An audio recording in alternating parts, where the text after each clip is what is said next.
Դիտեք առաջին ալիք Ամերիկայի հեռուստակոնտենտը։ Բաժանորդագրվեք առաջին ալիք Ամերիկայի YouTube-յան ալիքին First Channel America։ Առաջին ալիք Ամերիկան ներկայացնում է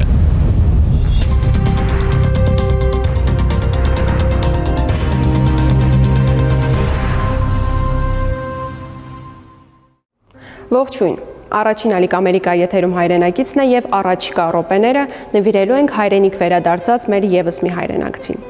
Այսօր պատմելու ենք մի մարդու մասին, որի ճանապարհը ոչ միայն Բեյրութից Երևան տեղափոխվելու, այլև նոր ծառայության և պատասխանատվության մասին է։ Այսօրվա մեր հաղորդման հերոսն իր փորձից և գիտելիքից բացի Հայաստան է բերել նաև անսահման մեծ ցանկություն լինել օգտակար, աջակցել մարդկանց և վերականգնել այն, ինչ կորցրել ենք պատերազմների և դժվարությունների ժամանակ։ Արեն Դեիրմենջյանի հայրենադարձության պատմությանն ենք ծանոթանալու։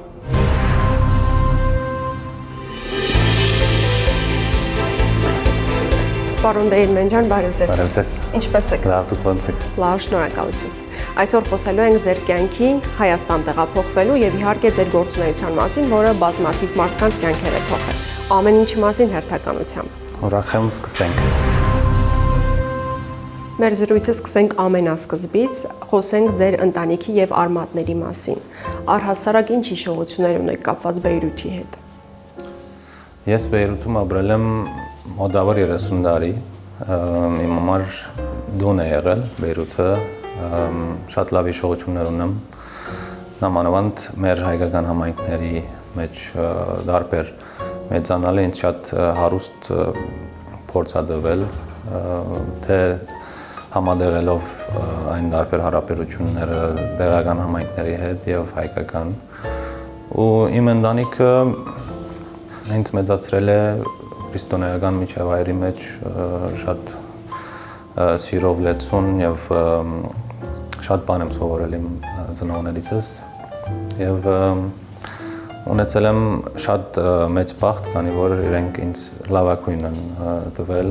ամեն ինչի առումով եւ այսօր այդ ամեն ինչ որ ես եմ այսօր իրենց կբարդիմ։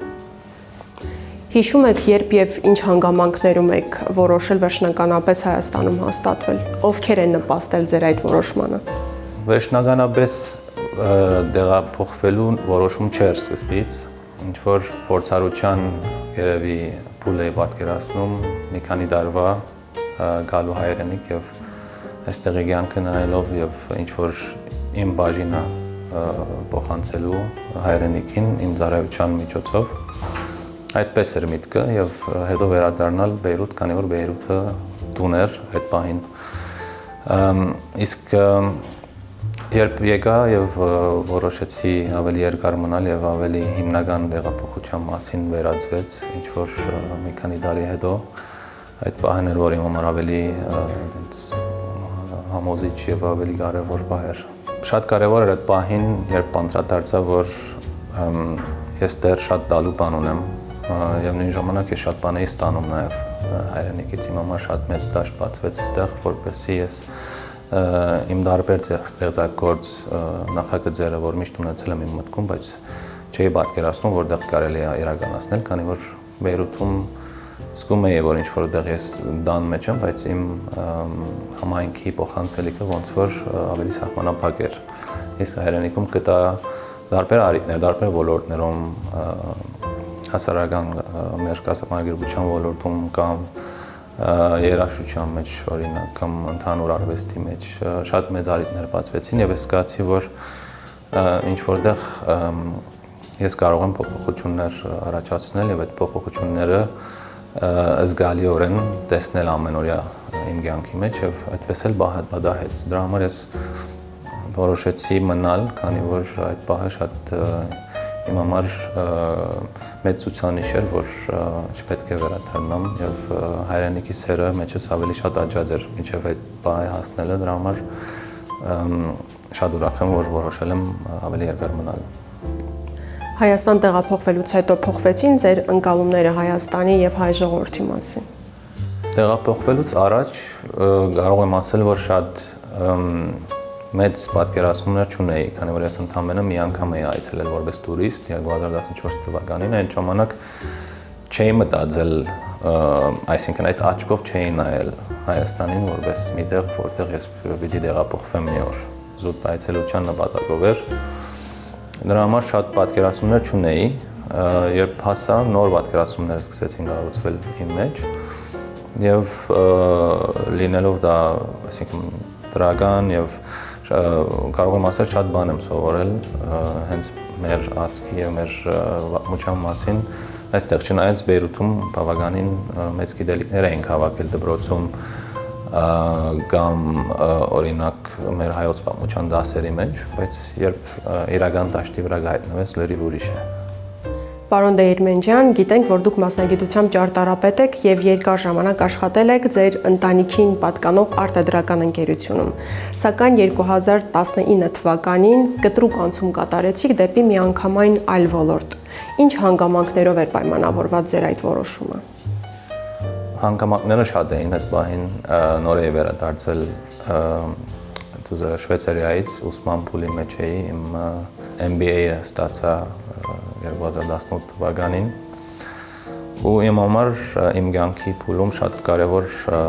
շրջան էր, երբ ես մտածում էի ինչ պետք է անեմ վերադառնալով այն նույն բանին,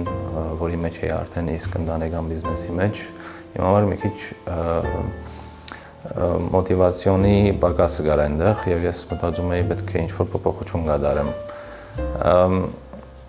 Ես չէի պլանավորում, որ դա կլինի Հայաստանի սահմաններում։ Ես ընդհանրապես այդ պլանը չունեի, բայց երբ որ արիտը բացվեց եւ այդ հնարավորության մասին իմացա, ուրախ էի շատ եւ այո, ճիշտ եք ասում, մեծ փոփոխություն էր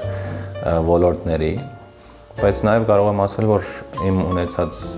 հմտությունները թե ճարտարապետական ոլորտից, թե մեր բիզնեսը փոքր տարիքից ղեկավարելուց դրանք իմ համար շատ մեծ օգուտ բերեցին նաև այս ոլորտի մեջ։ Այս ոլորտը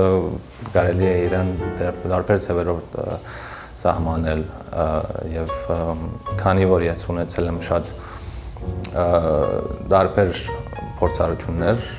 կարողացա երբ AMA-ում հայտնվեցի իմ ունեցածը փորձել բերել դեպի այստեղի դաշտ եւ շատ հաճելիորեն ստացվեց, որ կարողացանք տարբեր ոլորտներով միատեղել եւ տարբեր հմտությունները ես կարողացա բերել դեպի սեղան եւ ստացվեց աշխատանքը։ Քանի որ դուք այսօր ներկայացնում եք Ամերիկայի հայ ավետարանչական ընկերակցության Հայաստանի գրասենյակը, կխնդրեմ ներկայացնեք որոնք են գրասենյակի հիմնական գործունեության շրջանակները։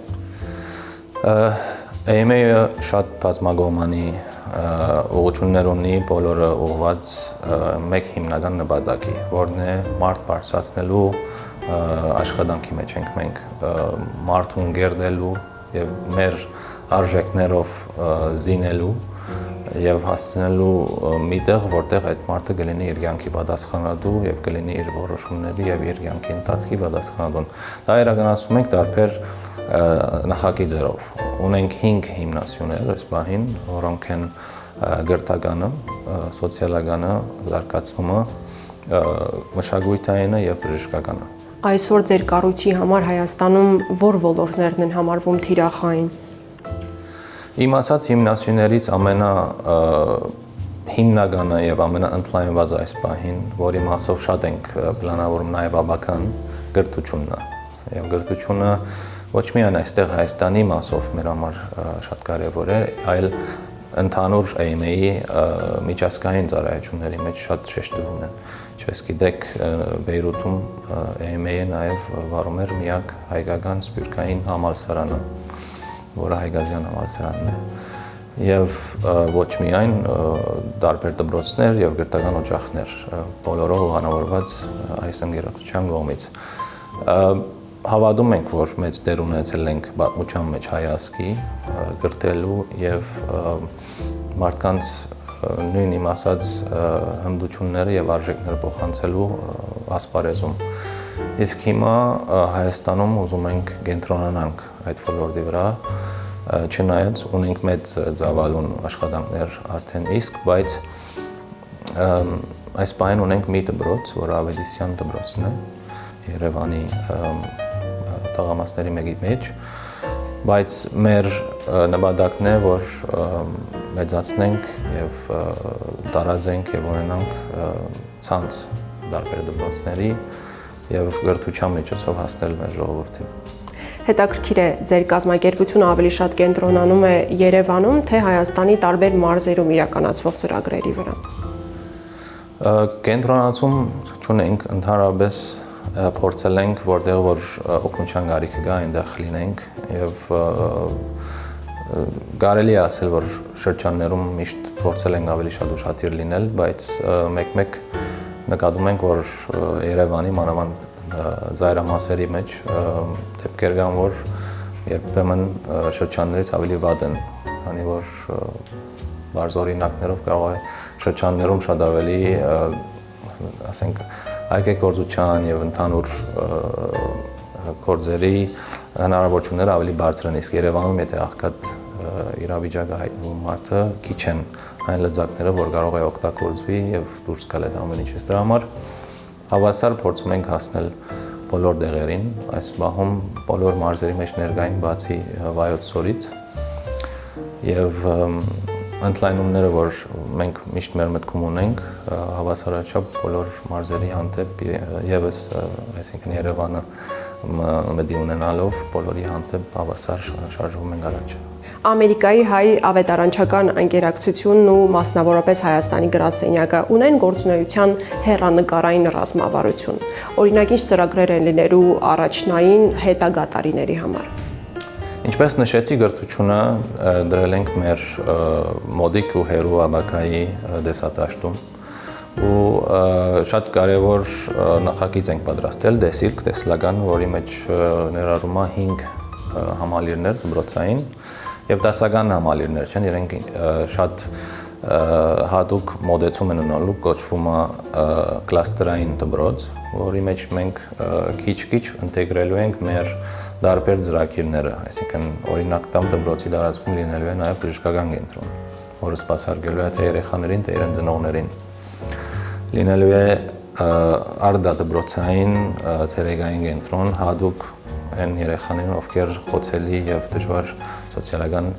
պայմաններից են գալիս, որ իրենք այդ հարցերը հաղթահարեն։ Մեր քրիստոնեական արժեքներն ենք ներդնում դպրոցում, այս բանին ունենք, բայց շատ կարևոր ենք համարում, որ դա էլ բաց չթողվի եւ մեր ընդհանուր երեխայի գրթելու մոդեցման մեջ դա էլ կարևոր դեր ունենա։ Այս ամենը դրել ենք եկող 20 տարվա տեսլականի մեջ։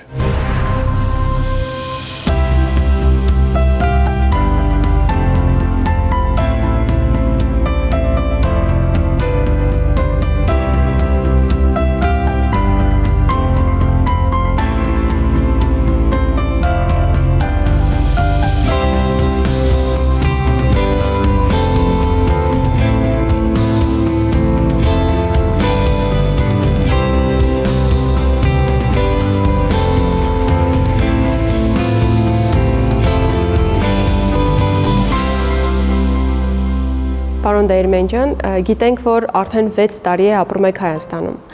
սակայն ցանկացած նոր սկիզբ կամ մեծ փոփոխություն նույնքան մեծ դժվարություններ է ենթադրում։ Ինչ դժվարություններ եք բախվել դուք ձեր Հայաստան տեղափոխվելու սկզբնական շրջանում եւ ովքեր էին այդ ընթացքում ձեր կողքին։ Հայաստան տեղափոխվելու ժամանակ հիմնական մարտահրավերը այստեղի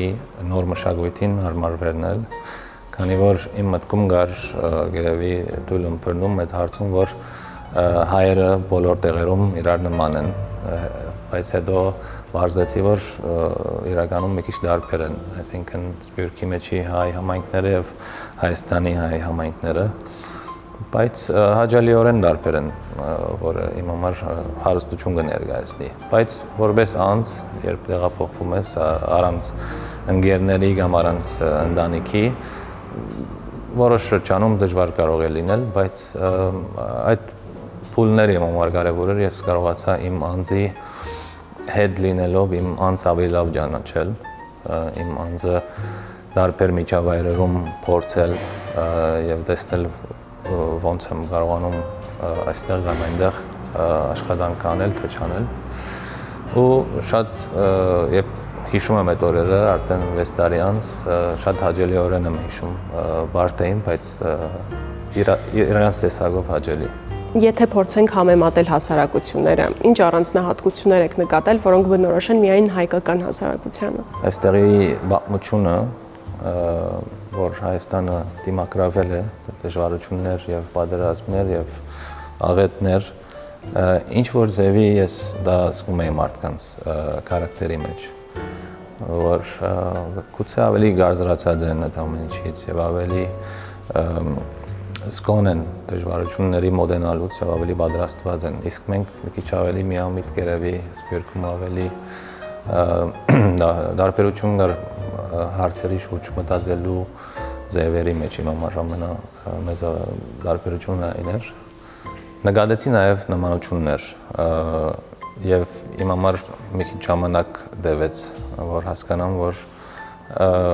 երբ որ մի ազգ պիտի գոչենք հայերին, դա վերաբերվում է նաև մեր մագան ազգը, երբ մենք միասին ենք ապրել եւ այն օրերից ինչն է մնացել եւ ինչը չի մնացել, օրինակ իմ համար շատ կարեւոր էր արվեստի նկատմամբ եւ ստեղծագործության նկատմամբ ինչքան դեսա պատրաստակամություն եւ ընթരാճ գնալու ինչ որ արժեքներ մարդկանց մեջ, որ իմ համար շատ նաև հարազատ էր, քանի որ ես Բեյրութում էլ մեր հայամայնքների մեջ դա շատ է նկատում եւ աշխատում է այդ ոլորտներում, դա համար շատ հաճելի էր, որ այստեղ նաև կարող եմ նշել մի բան էլ ավել ժողովրդի ստեղծագործությունը ինձ շատ հիացրեց։ Պարոն Դեիրմեն, վերադառնանք ձեր հիմնական գործունեությանը, ավետարանչական ընկերակցությանը։ Այս առիթով պետք է նշեմ, որ հասարակության մեջ որոշակի տարընկալումներ կան կառույցի հոգևոր բովանդակային մասի հետ կապված, եւ շատ հետաքրքիր է ինչ հարաբերություններ ունեն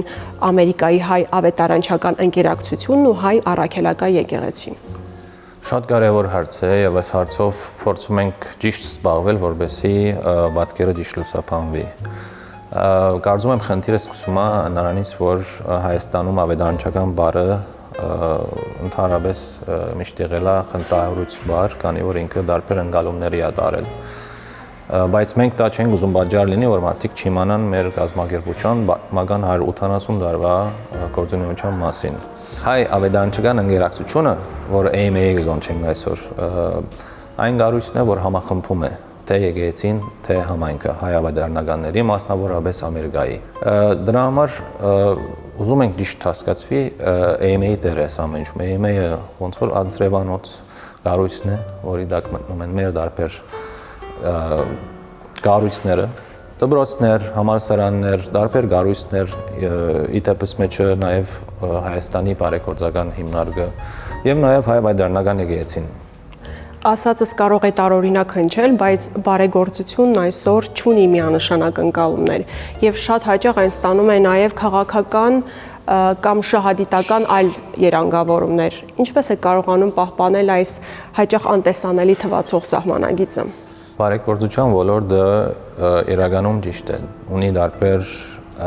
ձևեր, ունի դարբեր կառույցներ, որոնք զբաղվում են դարբեր նպատակների համար։ Մեր դեպքում AMA-ը միշտ ունեցել է ապաքաղաքական մոտեցում։ Բոլոր ղեկավարների հետ համագործակցելու նպատակ ունեցել ենք, քանի որ ուզում ենք պետության եւ հայրենիքի համար ծրագիրներ անել։ Այսօր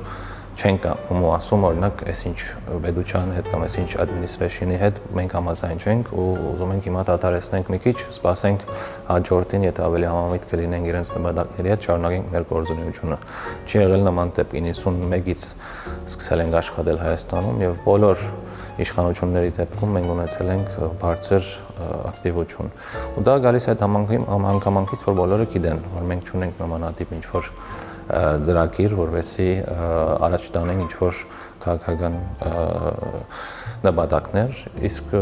բարձավես ուզեցել ենք տեսնել հայրենիքը ավելի լավ տեղում։ 6 տարի է արդեն ապրում եք հայրենիքում։ Բազմաթիվ ծրագրեր եք իրականացրել, բազմաթիվ բարեգործական նախագծեր եք կյանքի կոչել, բայց այնուամենայնիվ ո՞րն եք համարում հայրենիքում ձեր ունեցած ամենամեծ ձեռքբերումը։ Դժվար կլինի մի բան ընդգծել այս պահին, քանի որ այս կարճ ժամանակահատվածում իհարկե 6 տարին երկար ժամանակ չի, բայց երբ հիշում եմ ինչ ենք հասցրել անել, իրոք մեծ նախաձեռնություններ են, որից մեկը այս վերջերս նոր կարողացանք բացում անել մեր հանքավանի ջամբարի բացումը։ 6 տարի առաջ, երբ ես նոր էի հասել, շատ տարբեր դեղեր, կառույցները, շենքերը, պայմանները հին էին, բայց իսկապես մեծ աշխատանք էր կատարվում այնտեղ այդ պայմանների մեջ։ Բավականին մեծ մի քանի միլիոն դոլարի ներդրում կատարվել եւ ավելացրել ենք այնտեղ ոչ միայն էսթետիկ, իսկ ավելի ֆունկցիոնալ բաղադրիչներ այդ ջամբարում, որտեղ հիմա ավելի փորձում ենք դռները լայն բացել, մարդկանց ներգրավել, կիսվել այդ տարածքի իրենց հետ, սկսել տարբեր շահառուների ավելի բարձր քանակով մեր շահառուներից բացի ուրիշների շահառուներ այնտեղ նաև ընդունել։ Դա եղել է իմ բարդանկներից մեկը եւ կշարունակենք աշխատանքը նմանատիպ մեծ նախագիծերի վրա նաև։ Պարոն Դեիրմեն, գոհ եք Հայաստանում ունեցած ձեր կյանքից։ Արդյոք հասցրել եք հայրենիքում գտնել այն հոգևոր հենասյունները, որոնք անհրաժեշտ են յուրաքանչյուրին աշխատանքից դուրս նաև իրենց լիարժեք իրացված զգալու համար։ Այո, ես միշտ համոզված եմ այն բանով, որ պետք է սիրես այն կյանքը, որ ապրում ես, ու ապրես այն կյանքը, որ կսիրես։ Ու փորձել եմ օրել կնամ այդ բանով ապրեմ, իսկ Հայաստանում եղել է իմ համար հարազատ մի տեղ, որտեղ գտել եմ թե իմ նմաններին, ովքեր դուրս գալով իրենց մանկության ծննդավայրից դեպի նոր մի տեղ, այդ մարդկանց հետ ունեցել եմ շատ լավ շփումներ եւ ունեցել եմ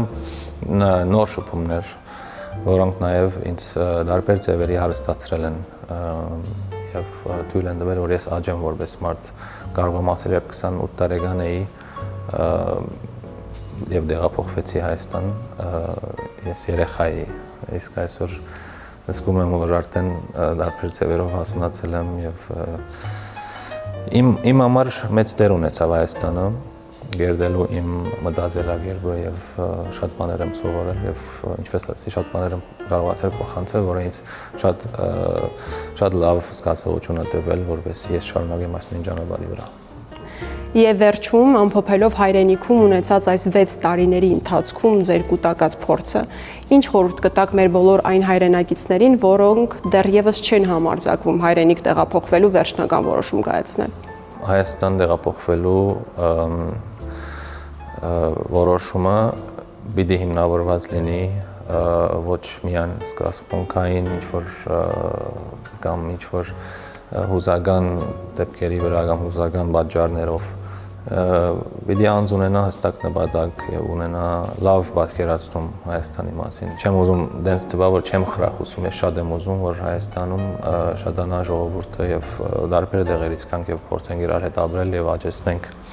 այստեղի բնակչության թիվը եւ այդ բոլոր բաները, որ կհետևեն դրան, բայց իմ կարծիքով, եթե անձ չունենա հստակ նպատակ, իմ համար Հայաստանում ապրելը բայկար է, բայց լավ բայկար է։ Այսինքն, եթե հնարավորություն ունի անձը գնա մի կղզիում եւ շատ հանգիստ կյանք ապրել, բայց բայկար չունենա իր ամենօրյա մեջ, շատ շուտ կփոխվի ամեն ինչ իր համար, ինքը շուտ դուրս կգա այդ ամեն ինչից։ Իսկ ես տրականորեն եմ խոսում այդ բայկարի մասին, որը Հայաստանում շատ արգա է եւ անձ կարող է գտնել այդ իր բայկարը Հայաստանի դաշտում, եթե գա ուսումնասիրի եւ լավ տեսնի այդ բոլոր պետքերը, որ կան եւ իր վրա վերցնի մի բայկար, որ իրեն համար կարեւոր է, որ իր հմտություններին համապատասխան է եւ ցերկ-ցերկի դալով բոլոր իր հայրենագիցների հետ այդ բայկարը առաջ մղեն։ Իմ կարծիքով միակ ձևն է եւ այդ ժամանակ է, որ ճիշտ արմատանալով մարդիկ կարող են մնալ եւ շուտ չի հաստատվեն կամ էլի դեղափոխվեն ուրիշ տեղ։ Դրա համար ես շատ եմ կաչալերում բոլորին, որ այս քայլերը լրջորեն ուսումնասիրեն, բայց նաեւ չմոռանան, որ Հայաստանում բոլորին կարիք ունի, բայց պետք է կան ճիշտ նպատակին համար։ Պարոն Դեիրմեն ջան, շնորհակալություն ձեր կատարած աշխատանքի եւ իհարկե մեր այսօրվա հետաքրքիր զրույցի։ Ես եմ շնորհակալ։ Սա պատմություն է այն մասին, որ անգամ մեկ անհատի հայրենադարձությունը կարող է լուսավոր հետք թողնել տասնյակ մարդկանց եւ ընտանիքների վրա, փոխելով նրանց ապագան։ Հայրենակցի այսօրվա թողարկման համար այսքանը։ Կհանդիպենք։